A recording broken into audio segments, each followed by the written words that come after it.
Bloomberg Audio Studios. Podcasts, radio, news.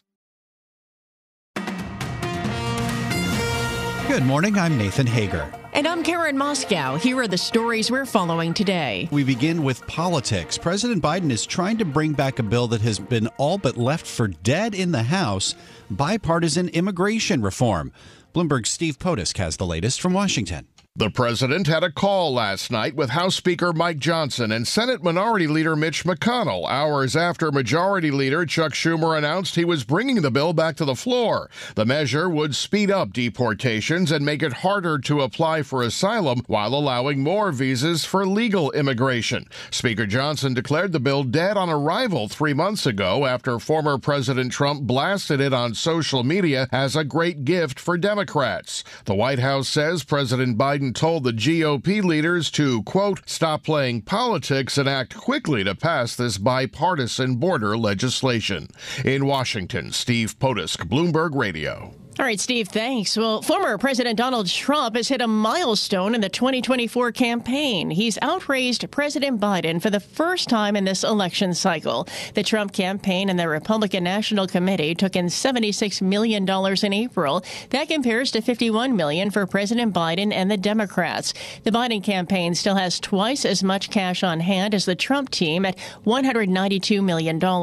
Trump has held several high-profile fundraisers in recent weeks, including a Palm Beach event hosted by billionaire John Paulson. As the former president continues to raise that money, Karen, he's doing it while his hush money trial continues in Manhattan. Yesterday was a chaotic one as the judge had to clear the court. Let's get more now from Bloomberg's John Tucker. John. And Nathan Trump's lawyers called their second defense witness, attorney Robert Costello, to testify about his interactions with the prosecution's star witness, Michael Cohen. Costello repeatedly gave answers that went beyond the questions, prompting Judge Juan Merchan to sustain objections from prosecutors and strike the testimony. After one such ruling, Costello commented, geez. The judge looked at him and said, I'm sorry. And then Costello said, stricken, referring to his own remark. His antics got to be a little too much for the judge. He stopped the proceedings, asked the jury to leave. Merchan lectured the witness, but that was met with an eye roll. A visibly angry judge then cleared the entire courtroom. After a few minutes, the public and press were allowed back in. Costello then seemed to get the message about proper decorum in a court of law. Earlier in the day, prosecutors did rest their case. In New York, I'm John Tucker, Bloomberg Radio.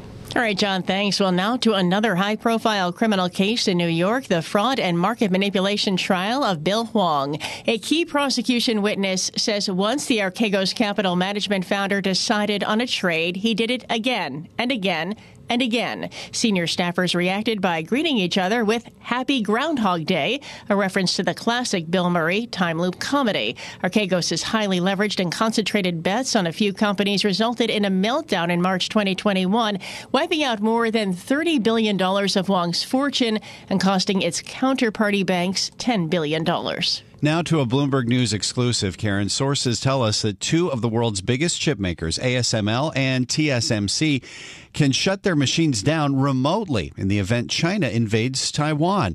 We get more from Bloomberg's Sean Koch in Amsterdam. Sources have told us that officials from the U.S. government have privately expressed concerns to both their Dutch and Taiwanese counterparts about what would happen if China invades the islands. So this secret capability to remotely kill the machines is a way to reassure Washington that China can't use these machines if they take them by force. Yeah, that's Bloomberg's Sean Koch in Amsterdam. China has long claimed the island of Taiwan as its territory, and President Xi Jinping has advocated for unification and refused to rule out a military intervention.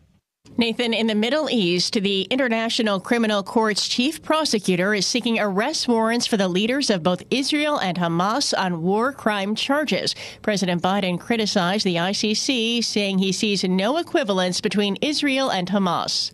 Contrary to allegations against Israel made by the International Court of Justice, what's happening is not genocide. We reject that. We will always stand with Israel and the threats against its security. The decision to seek charges against the Israeli leaders comes despite a U.S. warning that it could jeopardize the chance for a ceasefire deal. Well, back here in the U.S., Karen, Martin Gruenberg will step down as head of the Federal Deposit Insurance Corporation, the FDIC. Bloomberg's Amy Morris has the details from Washington. Findings of a toxic work environment put the regulator at the center of a heated political fight and fueled calls for his removal. Gruenberg has faced mounting pressure following a scathing report detailing allegations of harassment and discrimination, finding a misogynistic workplace culture at the FDIC, and raising questions about Gruenberg's leadership. Gruenberg says he will leave after his successor is confirmed. He's been with the FDIC since 2005. In Washington, Amy Morris, Bloomberg Radio. All right, Amy, thanks. Well, we now turn to the markets and the economy. As investors await earnings from NVIDIA tomorrow, they'll get plenty of Fed speak to digest. Thomas Barkin, Christopher Waller, John Williams, Raphael Bostic, Susan Collins, and Loretta Mester all speak at separate events today. And speaking of Mester, the Cleveland Fed president tells our Michael McKee she no longer favors 3 rate cuts this year. She says policymakers still need more evidence about the path of inflation before adjusting rates. It's too soon to tell what path inflation's on, so we just need to collect more information on that. In the first part of the year, what we saw was the risks that we were too restrictive have gone down. You know, last year people were worried about, the Fed may be getting too restrictive and therefore it's going to dampen the economy. Those risks went down. At the same time, the risks to inflation, I think, are tilted to the upside and remain so. And so that's the balancing that we have to do as we set policy going forward. Cleveland Fed President Loretta Mester votes on policy decisions this year. And speaking of decisions, Karen, Jamie Dimon says succession plans are well on the way at J.P. Morgan Chase. Speaking at an investor day, the CEO told shareholders that senior individuals at the bank are being prepared for his eventual departure. We're on the way. I mean, we're moving people around. That's the other thing I should mention. If you look at our company, a lot of these folks have been all over the company now. They've been in CFO jobs and in the consumer side, the investment banking side. So they have deep knowledge of the whole company. The whole operating committee, which I think they're almost all in the room here, they all know all parts of the company. So you've seen succession. You've got built-in succession with Daniel Pinto. How many companies can say that? Jamie Dimon is 68 years old. He adds the timeline for his retirement from J.P. Morgan is not 5 years anymore.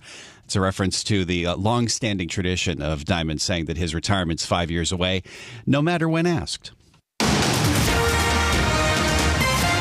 And it's time now for a look at some of the other stories making news in New York and around the world. And for that, we're joined by Bloomberg's Michael Barr. Michael, good morning. Good morning, Karen. Iran is beginning funeral events today for President Ibrahim Raisi. Raisi was killed in a helicopter crash over the weekend. Iran will hold presidential elections on June 28th following Ibrahim's death. Vice President Mohammad Mokber will take on the role of president in the meantime. Here in the U.S., National Security Communications Advisor John Kirby says even in dealing with the worst oppressors, the acknowledgement of the deaths is for the people of Iran, not for the man. This was a man who had a lot of blood on his hands. That said, as we in any other case, we certainly regret in general the loss of life. Raisi and 8 others, including the country's foreign minister, were killed in northwestern Iran after their helicopter went down in a mountainous area. New York Mayor Eric Adams, former liaison to the Turkish community, had knowledge to some of Adams' dealings with Turkish officials. It's according to the New York Times, which reports Rana Abbasova, once an aide to Adams, is cooperating with the corruption investigation into the mayor and his 2021 campaign. The Times reports that, according to 3 people with knowledge of the matter in the case. One of the 5 Americans being detained in Turks and Caicos because ammunition was found in their luggage is talking. Tyler Winrick is speaking out ahead of his plea hearing later today. I have a lot of fear and anxiety. The best outcome to this is that the judge will find leniency and compassion in the situation and steer away from that 12-year sentence and be able to give a sentence that is less than that and a fine, hopefully. A bipartisan delegation of U.S. lawmakers traveled to Turks and Caicos to ask for leniency. The Environmental Protection Agency has issued an alert warning of cyber attacks against the nation's water supply. According to the EPA, about 70% of federally inspected utilities violated standards to fend off cyber threats last year. Congressman Buddy Carter of the House Energy and Commerce Committee. The water sector frequently operates on legacy technology systems, and small systems regularly lack the financial resources to hire cybersecurity staff. Global news 24 hours a day and whenever you want it with Bloomberg News Now. I'm Michael Barr, and this is Bloomberg, Karen. All right, Michael Barr, thank you. And it's time now for the Bloomberg Sports Update with John Stashower. John, good morning. Good morning, Karen. There was no reason to think the Yankees were not going to win their 8th game in a row. More great starting pitching, this time from Marcus Stroman. Alex Verdugo with 3 hits, 3 RBIs at the stadium. Yanks took a 4-1 lead to the 9th inning, gave the ball to closer Clay Holmes, who in 20 appearances had not blown a save, had not allowed a single run. He gave up 4. Seattle with 4 hits off Holmes, who also walked through. The Mariners rallied to win 5-4. Yankee manager is Aaron Boone. You know, it's baseball. I thought he threw the ball well again. You know, I mean, just didn't really bounce our way that inning. You know, he was on the attack. You know, a couple swinging bunts on him, bloop, and then they put together some good at-bats there to finish off, obviously, a big rally. Mets lost in Cleveland 3-1. Mets started the season 0-5, then went 12-3, but in the past month, they're 9-18. Only once have the Mets won as much as 2 games in a row. Red Sox won 5-0 at Tampa Bay behind Taylor Houck. Another home run for Raffy Devers. He's the first in Sox history to homer in 6 straight games. Nationals beat the Twins 12-3. Stanley Cup playoffs down to the Final Four. They'll drop the puck on the East Finals tomorrow at the Garden. Rangers and the Florida Panthers. In the West is now set. Dallas against Edmonton, who won Game 7 in Vancouver 3-2. 6 of the 7 games in the series were decided by 1 goal. NBA East Finals begin tonight. Indiana at Boston. Caitlin Clark and the Indiana Fever now 0-4 in the WNBA, while the Liberty 4-0. They beat Seattle. Scottie Scheffler was originally supposed to be in a Louisville courtroom today. He's facing charges from that traffic incident with police last Friday before round 2 of the PGA Championship. His arraignment was postponed until June 3rd. Scheffler's facing 2 misdemeanors, but also felony second-degree assault of a police officer. John Stashower, Bloomberg Sports. Karen and Nathan. Coast to coast on Bloomberg Radio, nationwide on Sirius XM, and around the world on Bloomberg.com and the Bloomberg Business app. This is Bloomberg Daybreak. Good morning. I'm Nathan Hager, turning now to our exclusive conversation with the president of the Cleveland Fed, Loretta Mester. She says inflation risks remain tilted to the upside, and she no longer thinks 3 rate cuts this year are appropriate. Loretta Mester spoke exclusively with Bloomberg's Michael McKee on the sidelines of the Atlanta Fed's Financial Markets Conference in Florida. Let's go to part of that discussion. I don't think about it in terms of when, right? It really is dependent on how the economy is faring and where it's going and the progress on our dual mandate goals. So what we're going to be doing is looking at that progress. The first 3 months of the year, we didn't see progress. The CPI report, welcome numbers, but still elevated, too high inflation. And in fact, the monthly reading in April was higher than what we saw last year. Now, I wasn't one of the people who thought that we would continue to see the great progress we saw in the second half of the year continue this year. I always thought we'd see some slowing progress, partly because I think we got a lot of help from the supply side last year. And as supply chains have become more normal, and as labor markets have become in better balance, I wouldn't have expected to see as much progress. Nonetheless, the lack of progress, I think, is something that certainly I didn't find welcome at all. And so that's why we have to continue to gather data and really see it. But as you say, there's no real risk in doing that at the moment because the real side of the economy, growth, labor markets are in good shape. Well, there's old sort of saw that recessions don't happen slowly. They come on rather immediately. And there are people on Wall Street who are worried that the Fed will be behind the curve on growth. Do you have any concerns that there may be something happening that you're not able to measure correctly? Well, you know, we look at data for sure. We have models for sure. But we do a lot of speaking to businesses. We gather a lot of information from contacts all across my district is the 4th district, but every president of the Federal Reserve is doing the same thing. And so that's very good information because it's more forward-looking than the data. And a lot of the people that we talked to in the first quarter of the year were actually telling us that, wow, things are stronger than even we anticipated that they would be. So it wasn't just the data showing strong. It was they were also saying. Nonetheless, they did say that they're being more cautious, and more careful. Some projects have been put on hold because they want to sort of see how the economy fares. And that's kind of the mechanism that monetary policy is having.